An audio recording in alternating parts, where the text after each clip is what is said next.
जो खर्च आएगा उसमें अब पाकिस्तान के जो रिसोर्सेज हैं वो आपके सामने हैं, तो अब मज़ीद जो असिस्टेंस या मज़ीद जो हथियार हम लेंगे कहीं किसी भी मुल्क से, तो उसमें सऊदी अरब मदद करेगा? जी बिल्कुल बिल्कुल हो सकता है। देखिए जी, अभी तो इस मुआहदे की जो है ना कोई मज़ीद तफसीलात सामने नहीं आई और ना ही ऐसे एग्रीमेंट्स की तमाम तर जो है ना शिकें और सब क्लॉजेस जो हैं वो इसमें पब्लिक डोमेन में आती हैं। लेकिन मैं तो इसको इस तरह देख रहा हूं कि ये दोनों देखें, दोनों मुल्कों की ज़रूरियात क्या है। उनकी ज़रूरत एक सिक्योरिटी अम्ब्रेला की है, क्योंकि उनका अब तक का इन्हिसार जो है वो अमेरिकन इक्विपमेंट और अमेरिकन सपोर्ट पे था, जिसके ऊपर अब उन्होंने अदम एतमाद का इजहार किया और पाकिस्तान एक नेचुरल उनकी जो है ना चॉइस बन गया। और जो हमारी तरफ ये है कि हमें उन जो है इस कोलैबोरेशन में अपने लिए सोशो इकोनॉमिक जो है बेनिफिट लेना चाहिए। हमारे तकरीबन 2 मिलियन लोग वहाँ वर्क फोर्स की सूरत में मौजूद हैं, उनके लिए बेहतरी हमें लेनी चाहिए। हमें उनसे एनर्जी रिसोर्सेज एलपीजी और जो है पेट्रोलियम में हमें उनसे मदद लेनी है। और फिर हम ऐसी जॉइंट इन्वेस्टमेंट करें इंडस्ट्री में जहां Pakistani technology, Pakistan trend man power और उनका सरमाया मिल के जो है वो दोनों मुल्कों के लिए और बिल खसूस और बिल अमूम जो है पूरी मुस्लिम उम्मा के लिए वो फ़ायदेमंद हो। अच्छा सर, ये फरमाइएगा जैसे आपने सिक्योरिटी अम्ब्रेला का जिक्र किया, तो पाकिस्तान के पास जो इस वक्त मिसाइल टेक्नोलॉजी है, वन ऑफ द बेस्ट दुनिया में हमारे पास मिसाइल टेक्नोलॉजी है। हमारे पास शाहीन हैं, बाबर हैं, गौरी हैं। तो क्या सऊदी अरब इस मुआहदे के बाद सऊदीया के मुख्तलिफ शहर जो हैं वहाँ पे भी ये मिसाइल नस्ब किए जा सकते हैं उनके दुश्मनों के लिए इस मुआहदे के बाद, कि अगर खुदा न खास्ता उन पे कोई अटैक हो तो हमारी मिसाइल टेक्नोलॉजी है वो दुश्मन से निपटने के लिए वहाँ मौजूद हो? देखिए जी, मैं इस सवाल का जवाब अभी मैं देने की पोजीशन में नहीं हूँ, लेकिन मैं आपको कोट करूँ कि यही सवाल जो है वो एक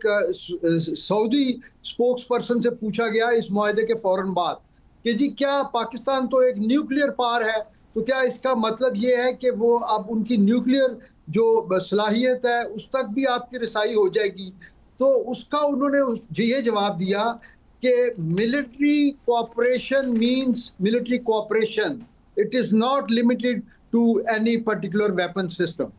तो इस सवाल के जवाब में मेरा ख्याल है आपके तमाम सवालों का जवाब आ जाता है। अच्छा मलिक साहब, ये फरमाइएगा कि ये जो कहा जा रहा है कि मजीद ममालिक इसमें शामिल हो रहे हैं, तो आप क्या समझते हैं कि मिडल ईस्ट में अगर देखा जाए तो कतर और यूएई के बारे में ये कहा जा रहा है, फिर कुछ लोगों का ख्याल है कि तुर्की जो है हमारे साथ वो भी इस मुआहदे में शामिल हो जाएगा। तो आप क्या समझते हैं कौन कौन से इस्लामी ममालिक इसमें शामिल हो सकते हैं? देखें जी, इसके ऊपर मुख्तलिफ आरा हैं, मुख्तलिफ ऑप्शंस हैं। इसमें एक ऑप्शन तो ये है कि वो जो एक तजवीज़ के तौर पे भी कतर के समिट में डिस्कस हुई कि जी एक नेटो की तर्ज पे एक इस्लामिक मुल्कों की एक फ़ौज का एक जो है फोर्स बनाई जाए। वो शायद अभी इतनी जल्दी मुमकिन ना हो, लेकिन एक चीज़ मुसलमा है कि गल्फ कंट्रीज जो हैं वो तमाम तर जो बड़े इनिशिएटिव्स होते हैं या जो स्ट्रेटजिक मामलात होते हैं उसमें वो देखते हैं सऊदी अरेबिया की तरफ कि जिस तरफ उनका रुझान या उनका जो है ना इंक्लिनेशन हो वो उसी ऑप्शंस में चले जाते हैं। तो एक इम्कान ये है कि वो इसी एग्रीमेंट में आ जाएं और ये बाईलैटरल से मल्टीलेटरल एग्रीमेंट बन जाए। और दूसरी ऑप्शन ये हो सकती है जो निस्बतन आसान है कि पाकिस्तान इंडिपेंडेंटली इन मुल्कों के साथ बिलखुसूस कतर, बहरीन और यूएई के साथ बाईलैटरल एग्रीमेंट कर ले इसी तरह के, क्योंकि इन मुल्कों में पाकिस्तान के जो मिलिट्री टू मिलिट्री रिलेशनशिप और ताउन की एक कंटिन्यूड हिस्ट्री है। तो फिलहाल ये बायलैटरल एग्रीमेंट हो जाएं और बाद में जब एक कंड्यूसिव एनवायरनमेंट क्रिएट अच्छा एजाज साहब, ये मुआहिदा जो है नेटो के चार्टर्ड आर्टिकल 5 से बड़ी मुमासलत रखता है कि अगर एक नेटो मुल्क पर हमला होगा तो तमाम नेटो ममालिक पर हमला समझा जाएगा, और ये मुआहिदा भी इसी किस्म का है। वज़ीर दिफा ख्वाजा आसिफ ने भी कहा कि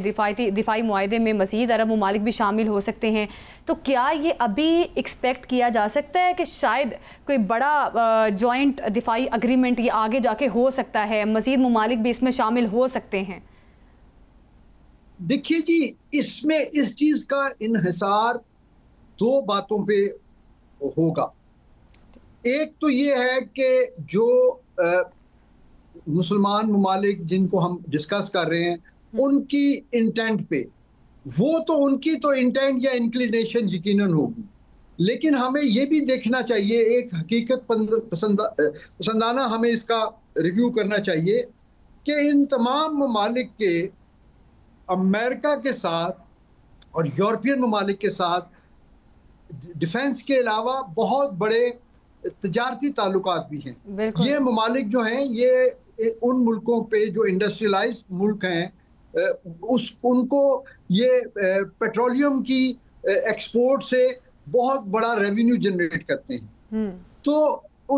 वो कोई भी कदम उठाएंगे उसका ये भी उनको देखना पड़ता है कि उसका रद्द अमल या उसका रिपल इफेक्ट जो है वो उन ममालिक में कैसे होगा। अच्छा तो मेरा ख्याल है एक छोटा सा पॉइंट भी आपसे जानना चाहेंगे। अब ये दिफाई मुआहिदा अगर टाइमिंग के लिहाज से देखा जाए तो कतर पर हमले के बाद ये मुआहिदा पाकिस्तान और सऊदीया का सामने आना, क्या समझते हैं ये बहुत पहले से कोई तैयारी चल रही थी या इसी बुनियाद पर ये किया गया है कि अब अमेरिका पर एतबार नहीं रहा तो एक दूसरे का दिफा करना है दोनों ममालिक की जानिब से, तो इस वजह से किया गया है? तो इसकी टाइमिंग को आप किस तरह से डिफाइन करेंगे? नहीं, देखिए टाइमिंग इसके यकीनन इम्पोर्टेंट है, लेकिन बहुत सारी चीज़ें बैक चैनल पे चल रही होती हैं और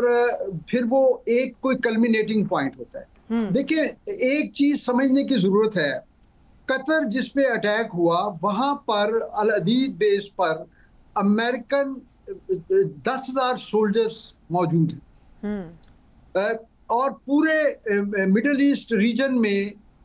उनके तकरीबन 35,000 से ज़्यादा जो है ऑन ग्राउंड ट्रूप्स हैं, बशमूल बहरीन, सऊदी अरेबिया और दूसरे ममालिक और कतर में सबसे बड़ी प्रेजेंस है। लेकिन असल इशू ये है कि ये जो उन्होंने अपने फॉरवर्ड बेसिस बनाए हुए हैं, फॉरवर्ड जो उन्होंने अपनी सेंटकॉम का हेडक्वार्टर कतर में बनाया है या अपनी केओक का जो हेडक्वार्टर है वो उन्होंने बहरीन में बनाया हुआ है, ये असल में उन्होंने अपने मिलिट्री बेसिस जो हैं वो अपने फॉरवर्ड उन्होंने पोस्ट बनाई हुई, जिससे वो अपने तौर पे ये समझते हैं कि वो यहाँ पे अपनी मौजूदगी के साथ और फिर अपने जो उनके कैरियर टास्क ग्रुप होते हैं उनकी इन इलाके के पानियों में अपनी मौजूदगी से